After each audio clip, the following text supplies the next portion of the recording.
Welcome to this explainer. When we imagine the Victorian home, we almost always picture this peaceful, highly refined sanctuary, right? A cozy refuge from a rapidly modernizing world. But when you actually dig into the material evidence and the daily struggles of ordinary people, the historical reality reveals something entirely different.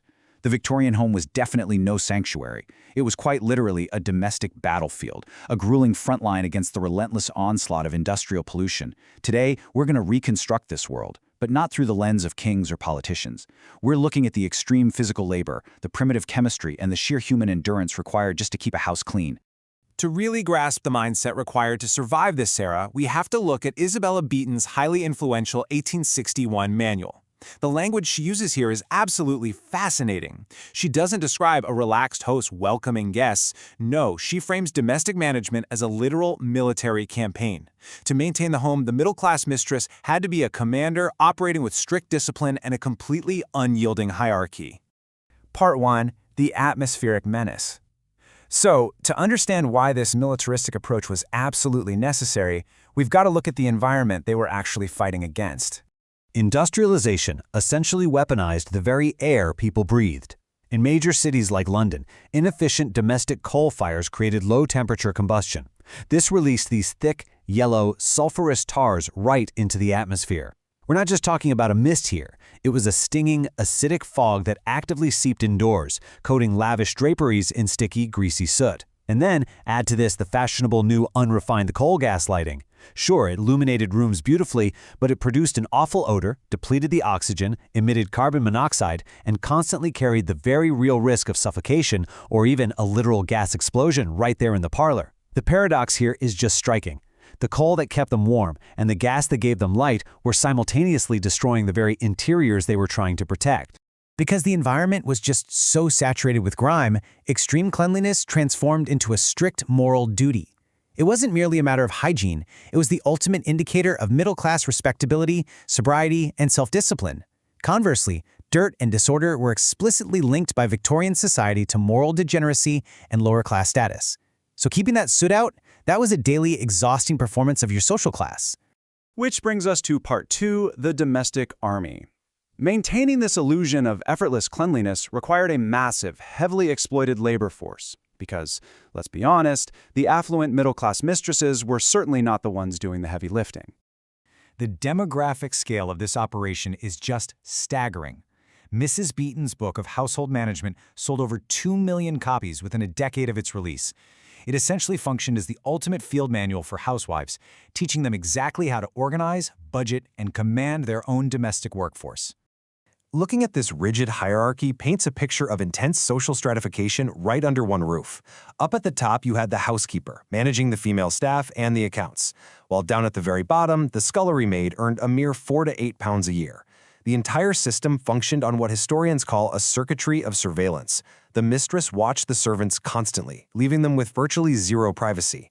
And notice how the most backbreaking, physically destructive work, like scrubbing pans with raw hands or hauling water, was pushed all the way down to the lowest-paid, youngest women in the house. For those young women, the physical reality was just agonizing. A housemaid or scullery maid's day typically began at 6 in the morning, and honestly, sometimes even earlier. Before the family even woke up, she was emptying chamber pots, washing them out with vinegar rags, and hauling incredibly heavy coal scuttles up narrow, dark staircases just to light fires in all the bedrooms. From dawn until midnight, her life was a grueling sequence of manual labor, all constrained by strict behavioral codes, where she was often forbidden from speaking unless spoken to. Part 3. The chemical arsenal. So what tools did this domestic army actually use on the front lines? Let's explore the bizarre and frankly hazardous material chemistry of the Victorian home. The preeminent weapon of choice was carbolic soap, derived directly from Joseph Lister's groundbreaking use of phenol as a surgical disinfectant. This soap became an absolute staple across all social classes. It was typically sold in these long blocks that householders would actually cut with a cheese wire. I want you to imagine the sensory experience here. It had this incredibly pungent, smoky, medicinal odor. And that specific smell became so deeply embedded in the Victorian psyche as the ultimate symbol of absolute cleanliness, offering this profound psychological reassurance against disease. But they didn't rely solely on commercial soap. Their domestic resourcefulness was extreme and, well, a bit revolting to our modern sensibilities. To clean intricate, hard-to-reach crevices, they utilized squashed white bread. To suppress dust while beating rugs, they'd scatter damp tea leaves mixed with bicarbonate of soda to carry away dirt and kill pests. And perhaps most shockingly, to degrease carpets and heavy wools, they used stale, home-brewed urine. Yes, urine. The natural ammonia content was actually highly effective at cutting through the greasy soot, proving just how desperate they were to win the fight against urban grime. And then there was the cast iron fireplace, or cooking range, the literal and metaphorical heart of the home. Because the intense heat could easily cause the iron to oxidize and rust, it required a daily, incredibly dirty process called blackleading. Servants would apply a fine graphite paste, let it dry completely, and then vigorously buff it with stiff brushes until it achieved this dull metallic sheen.